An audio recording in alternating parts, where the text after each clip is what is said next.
Bungie promised to release a ton of new information about the Season of Opulence in this week's issue of the Bungie weekly blog, This Week at Bungie.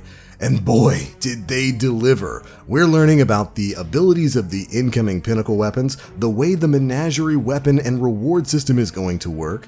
We're getting a sneak peek at some of the world's first raid rewards that are going to be available for the first week of the Season of Opulence. And we're even getting a sneak peek at some incoming patch notes. Hold on to your shorts, this one's going to be chock full of information. Let's go ahead and dive on in. What's going on, Guardians? My name is The Black Link, and we're going to be starting off this week's TWAB wrap-up with a quick look at the reward system for the Menagerie, which is of course the brand new 6-person activity being introduced next week.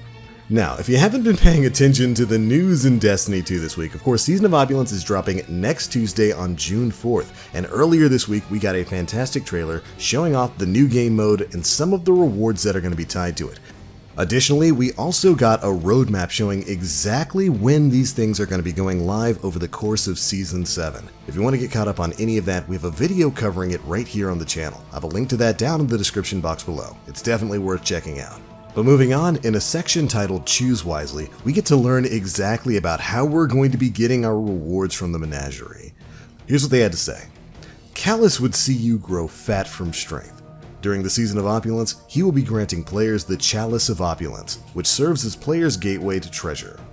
Players who emerge victorious in the Menagerie will use the Chalice to serve up an offering of runes in exchange for the weapons and gear they choose from the selection of items available. The treasure you find will be limited at first, but over time, you'll be able to upgrade the Chalice to acquire more plentiful and powerful rewards. We talked about this in a previous video. I love that they're moving in this sort of direction, basically creating in-game content with in-game level rewards that you have a bit more control of. You actually get to choose what rewards you want to go for, whether it's weapons or armor. And we actually learn a little bit later on in this week's TWAB exactly how we'll be doing that and exactly how deep that player customization is going to go. Each player will claim their Chalice at the start of the season through an introductory questline. From there, it can be shared between different Guardians on the same account. And ooh boy do I love this. This was one of my biggest complaints from previous releases, like with the Black Armory. Having to re-unlock the forges on alt characters was an absolute drag. I love that with the reward system for this, and also, even with the Season of the Drifter, having to redo your synthesizer over and over for each of your alt characters was a nightmare. Thankfully, the Chalice of Opulence, which is what you're going to be using to get your rewards, is going to be account-wide. And if I had to take a guess, it's probably going to be tied to the Power Surge quest we'll be doing at the start of Tuesday. Moving on, how does the Chalice itself work? Earn runes to slot on your Chalice through the following: completing weekly bounties, opening up the weekly chests on the new Nessus barge, seems to be a new world space we'll be interacting with, using a consumable that will reward you a rune after a strike, crucible, or gambit completion. That same consumable will also give other players in your fire team a chance to earn an additional rune, just like the Vanguard and Crucible tokens we have now. Slot the runes into your Chalice before you enter the Menagerie. Play the Menagerie to earn your rewards. Completing the Menagerie will award you the gear you choose with your rune selections. Each rune affects what you receive and some of its properties, depending on how you slot them. And then we get a great mock-up of what this is going to look like in-game. And basically, we're going to be getting a new type of consumable almost that we'll be using in conjunction with the Chalice of Opulence, very much like the motes that you use with your synthesizer right now in the Season of the Drifter. It looks like we're going to have 3 different types of runes: red, purple, and green. And each type of rune is going to allow you to select and customize a reward from the Menagerie itself. But I'm getting a little bit ahead of myself. Let's go on here. In reference to the Chalice, you will have a host of new triumphs and bounties to complete that will reward a new currency called Imperials. Using these Imperials, you can upgrade your Chalice to acquire a variety of perks with a wide range of effects, from giving you more powerful rewards per week to allowing you to choose the specific gun and masterwork stat you get from the Menagerie. You can earn Imperials several ways, either completing weekly bounties, completing certain triumphs, using special consumables that allow for Imperial acquisition, and Chalice upgrades that allow you to earn Imperials through playlist activities. You choose which upgrades you unlock first. You can unlock additional rune slots to allow for more control of an item's specialization, upgrade it so you earn more runes or more rune variety, and upgrade to allow for additional powerful rewards from the Menagerie. And then they give us a nice example of how exactly this is going to work in game. So, for example, if you wanted to earn a random roll of a beloved sniper rifle with handling as the masterwork trait, you would use a Rune of Jubilation, any red rune, and any purple rune. And this rune configuration is going to be the freebie they give us. We're excited for the community to come together and uncover combinations for each Menagerie reward. So basically, you'll be earning Imperials by completing triumphs and doing weekly activities. You use that to ultimately upgrade your chalice, and once you've upgraded your chalice, you're going to be able to use additional runes to further customize the rewards that you're getting from the Menagerie. You can specifically select that reward, and then with these runes, you can actually customize the abilities on it, and even go as far as customizing the masterwork trait. This is fantastic. This is exactly what we've been asking for when it comes to in-game activities in the world of Destiny 2. This is kind of what I was hoping the forges were going to be like with the Black Armory. I was hoping we'd have some ability to select what we wanted to make and then control at least a little bit of the stats and the perks that were going to be on those weapons. It looks like we're taking the system that we got with Black Armory, with the weapon frames, being able to choose those now, and we're kind of expanding upon it with the Menagerie here. Fantastic change. I cannot wait to see the kinds of combinations that Guardians are going to be coming up with. And I, like many of you, probably immediately jumped to that hand cannon, getting a roll of that with maybe something like Kill Clip and Outlaw or some range boosting stuff and a range boosting masterwork. The fact that I might be able to curate and custom build that just by playing the game and grinding for it, that's exactly the kind of thing I want to see moving forward. Fantastic change to the reward system here. Really excited to jump into this. And if I had to take a guess, I'd imagine a lot of you are too. But anyways, that's not all we've got to talk about today, because we also get a sneak peek at some incoming Pinnacle Weapons. We actually got a quick look at this in the video we put up earlier this week. But of course, we're getting 3 new Pinnacle Weapons with the Season of Opulence. The Vanguard Pinnacle Weapon is going to be the Wendigo GL3, an Arc Adaptive Grenade Launcher. This is going to come with the unique perk Explosive Light. Picking up an orb of light increases the next grenade's blast radius and damage. Now, unlike most drum grenade launchers, Wendigo comes with blinding grenades as its magazine option for some added utility to shut down teleporting Taken captains or that Cabal gladiator about to get in your face. You can carry up to 6 grenades enhanced by explosive light, so be sure to not let any orbs of light slip through your fingers when you've got this weapon equipped. Very interesting ability there. Revolving, of course, around generating and picking up orbs of light that are, of course, generated either by you or by your teammates to get empowered shots. It's going to be really interesting to see how this thing plays out. Hopefully it doesn't follow the trend of previous Vanguard Pinnacle Weapons of being a little bit lackluster when compared to their Gambit and Crucible brethren. But moving on to the Crucible, we're getting a new kinetic aggressive sniper rifle called the Revoker. Revoker's unique perk is Reversal of Fortune. Missing a shot returns the bullet to the magazine after a short duration. Even the greatest of snipers are not a perfect sharpshooter, and you miss every shot you don't take. Revoker was built with the mindset that you should always go for it, but keep in mind that Reversal of Fortune can only return a single bullet at a time. Along with its unique perk, this sniper has a custom low-zoom ambush SLH-25 scope and snapshot for those close quarters battles. Thank you! Thank you! We're finally getting another sniper rifle with the ambush low-zoom scope. Been waiting for that one for a long time. Acquiring Revoker will not require reaching Fabled rank in competitive. Players will need to earn at least 3,500 total glory points, but you do not lose progress when losing a match. So there we go, kind of an interesting change there. You're actually not going to have to reach Fabled in comp to get this thing. And I kind of feel, I guess, a little bit two ways on this. I won't go too deep into it. I enjoyed having something to grind for, and I think there should be specific weapons and rewards that you have to put in a grind for. And getting to Fabled in comp was certainly a part of that. Now, I guess you could call that the elitism side of TBL, but on the other hand, comp is awful. It is an awful experience almost all across the board right now in Destiny 2. So in that regard, I am very happy that you're probably not going to have to deal with it too much. You're going to have to get at least 3,500 points, which ironically, is higher than the point requirement to get to Fabled, but losing isn't going to cost you anything here. So if you just keep playing, whether you're winning or losing, after you've put in enough time, you will be able to get your hands on this sniper rifle. Not too bad at all. Comp really does need a rework, and maybe we'll talk about that in a later video. Moving on to the Gambit Pinnacle Weapon, we have got the Hush Solar Precision Combat Bow. Hush's unique perk is Archer's Gambit. Hipfire precision hits grant a massive draw speed bonus for a short duration. This weapon is for those who would proclaim mastery with the combat bow. Archer's Gambit pays out significantly better than Archer's Tempo, which does the same thing, but I guess is going to be a little bit slower. But it's going to take a more skilled hand to get the most out of it. Make those shots count.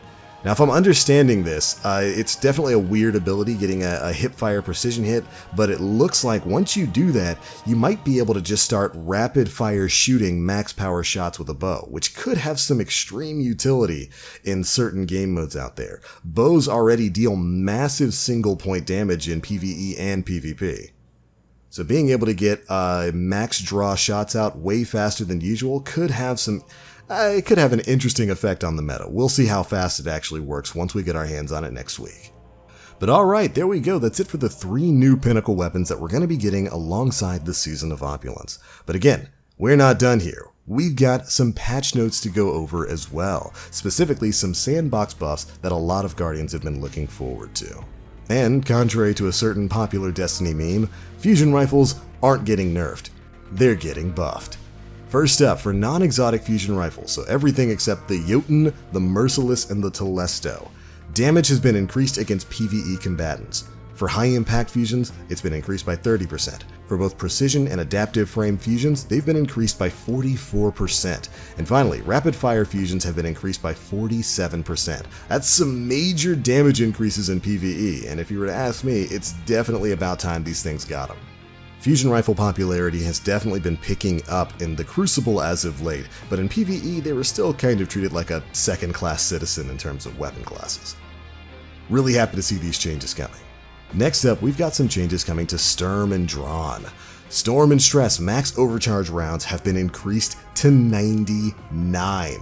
Massive change for the increased overcharge shots.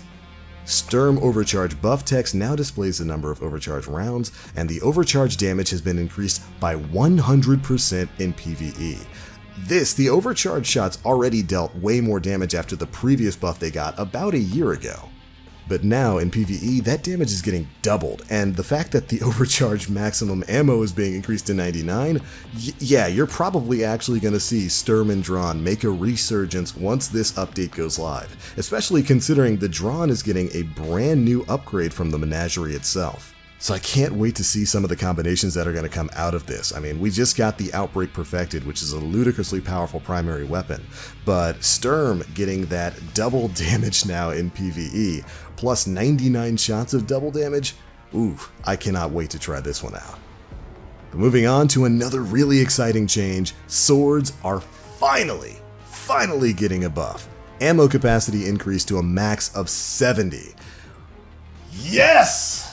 This one has been a long time coming. Although I do wish that max was a little bit higher. Maybe it could be, with like packing the sword ammo scavenger and stuff like that. But still, this is almost doubling where a lot of swords sit right now in terms of ammunition. Great change if you were to ask me. And starting ammo has been increased by 10. Next up, for the Black Talon, ground and aerial projectile ammo cost has been increased from 3 to 4. For adaptive frame swords, ground uppercut ammo cost has been increased from 3 to 4. And then for aggressive frames, you can now lunge at a target with their aerial light attack instead of doing the weird sort of swing. The light attack consolidates into a single damage event. The slam attack now consolidates into a single damage event instead of a multi-hit. And the slam attack ammo cost has been increased from 3 to 4.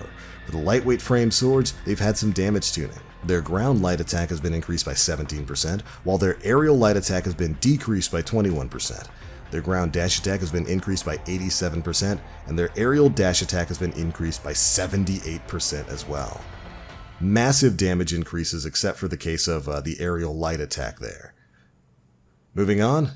Your no ammo sword nub aerial light attack has been decreased by 49%, and all other no ammo attacks have been decreased by 15%. Finally, the ground dash attack ammo cost has been increased from 2 to 3. Now, great changes to swords there.